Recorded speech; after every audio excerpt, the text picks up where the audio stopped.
சாப்பிட்றதுக்கு சாப்பிட முடியல சரியாக எனக்கு.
ஏன்னா பார்க்குறேன், இந்த போட்டுக்கோ ஓகே. நான் இந்த ஆள் எதனா குறை சொல்லிக்கிங்களா இவன் இந்த ஆள்?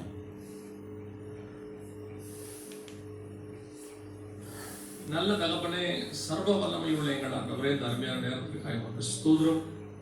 கிருபை உள்ள கரத்தில் எங்களை தாழ்த்துகிறோம். பலவீனமானவர்களை கொண்டு பலமான காரியங்களை நடப்பிக்கிறவரே, இல்லாதவைகளை கொண்டு இருக்கிறவர்கள் போல அழைக்கிறவரே, தேவனாகிய கர்த்தர் இப்பொழுதும் எங்களோடு கூட உடைய வார்த்தைகளை நீர் பேசுவீராக. எங்கள் பலவீனமான எங்களை கொண்டு கர்த்தர் இடைபடுவீராக. பாவிகளை கொண்டு பரிசுத்த தேவன் வெளிப்படுவீராக. மரிக்கிறவர்களை கொண்டு ஜீவனுள்ள தேவன் வெளிப்படுவீராக. ஜீவனுள்ள வார்த்தைகளை தருவீராக. கிருபையுள்ள கரத்தில் எங்களை தாழ்த்துகிறோம். நீங்க பேசுங்கப்பா, நீங்க இடைபடுங்க. எங்கள் ஆண்டவர் இயேசு கிறிஸ்துவின் நாமத்தில் ஒப்பு கொடுத்து ஜெபிக்கிறோம் ஜீவனுள்ள நல்ல பிதாவே. அல்லேலூயா. லூக்கா எழுதின சுவிசேஷம் 4ஆம் அதிகாரத்தில் இயேசு கிறிஸ்து பிசாசினால் சோதிக்கப்படுவதற்கு இந்த நாட்களில் அவர் வனாந்தரத்திற்கு கொண்டு போகப்பட்டார். 40 நாட்கள் இயேசு கிறிஸ்து உபவாசம் இருக்கிறார். உபவாசம் இருந்த பின்பு அவருக்கு ஒரு சோதனை வருகிறது. ஆங்கிலத்தில் டெம்ப்டேஷன்ஸ் ஆஃப் ஜீசஸ் கிரைஸ்ட் என்று சொல்வார்கள். அதாவது அந்த சோதனையை குறித்து சொல்லப்படும். இதை பற்றி நிறைய செய்திகளை கேட்டுக்கிட்டே வரோம். பலவிதமான வெளிப்பாடுகள், பலவிதமான காரியங்களை தேவ ஊழியர்கள், பரிசுத்தவான்கள் நமக்கு தந்திருக்கிறார். இப்போவும் நாம் அப்படிப்பட்ட ஒரு சில காரியங்களை இது வாசிக்கும் போது ஆவியானவர் உணர்த்தினவைகளை பார்க்கிறோம். பொதுவாக இந்த செய்தியை எடுக்கும் பொழுது அதுல ஒரு 3 விதமான காரியங்களை அவர்கள் சொல்வார்கள். அதாவது முதலாவதாக ஒரு வனாந்தரத்துல இருக்கும் பொழுது கல்லுகளை அப்பமாக்கி குசியும் அப்படின்னு சொல்லுவாங்க. அதோட அர்த்தம் என்ன அப்படின்னு கேட்டீங்கன்னு சொன்னா, அவர் முதலாக அந்த பசி உண்டாயிருக்கும் பொழுது தன்னுடைய மாம்சத்துக்கான தேவைகளை குறித்து அந்த இடத்துல பார்க்கப்படுகிறது. அதை வசனத்தினாலே இயேசு ஜெயித்தார் அப்படின்னு பார்க்க. அதற்கு பிறகு கொஞ்சம் ஒரு ஆவிக்குரிய வாழ்க்கையிலயோ ஊழியத்திலேயோ ஒரு வளர்ச்சி வரும்போது, நான் சொல்றது மத்திய 4 உள்ளது, வளரும்போது ஒரு உப்பரிக்கையின் அனுபவம். உப்பரிக்கை என்பது ராஜாக்கள் இருக்கக்கூடியதான இடம், ராஜாக்கள் உலாவக்கூடியதான இடம். அதாவது தாவீது உப்பரிக்கை மேல் உலாவினான் அப்படின்னு இருக்குது. அப்புறம் நேபுகாத் நேச்சார் உப்பரிக்கை மேல இருந்தார், பலகனியில இருந்தார் அப்படின்னு இருக்கு. அப்புறம் அப்சலோம் உப்பரிக்கையில் இருந்தாங்க. ராஜாக்கள்ல இருக்கிற இடம் ஒரு உயர்வு வரும் பொழுது தாழ குதியும் என்று சொன்னார். அதோட அர்த்தம் என்னன்னா, ராஜாக்களாக இருக்கும் பொழுது நமக்கு கீழே விழுவதற்கான நிறைய வாய்ப்புகள் வரும். அந்த இடத்துல கீழே நம்ம தள்ளுறதுக்கு பிசாசு நிறைய யோசிப்பான்.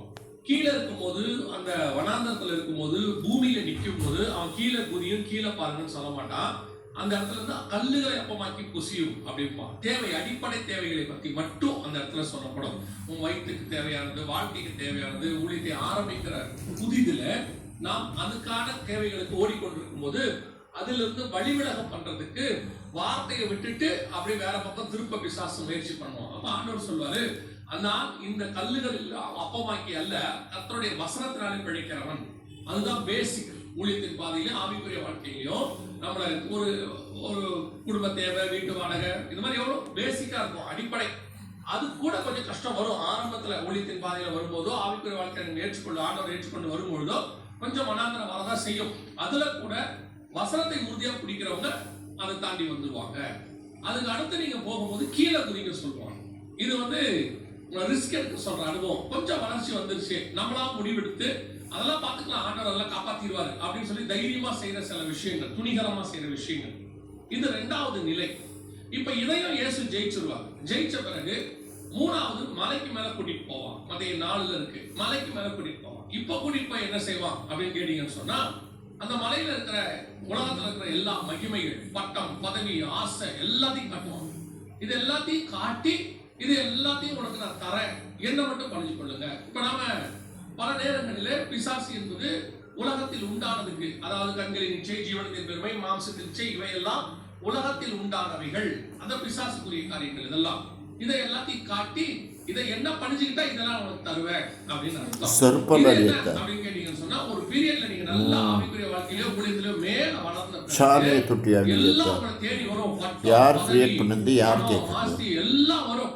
அப்ப வரும்போது பிசாசு இதையெல்லாம் உங்களுக்கு வேணும்னா என்ன பண்ணியோ சொல்லலாம். பல நேரத்துல நீங்கள் அதுக்காக சில வளைஞ்சு கொடுக்க வேண்டியிருக்கும், உலகத்துக்கு பின்னாடி ஓட வேண்டியது இருக்கும், அந்த உலகத்துல நீங்க கொஞ்சம் காம்ப்ரமைஸ் ஆக வேண்டியிருக்கும். எதெல்லாம் நீங்க அப்பத்தின் காலத்துல காம்ப்ரமைஸ் ஆகாம இருந்தீங்களோ, ஆரம்பிக்கும் போது வைராக்கியமா இருந்தீங்களோ, அதெல்லாம் விட்டு கொடுக்க வேண்டியிருக்கும்.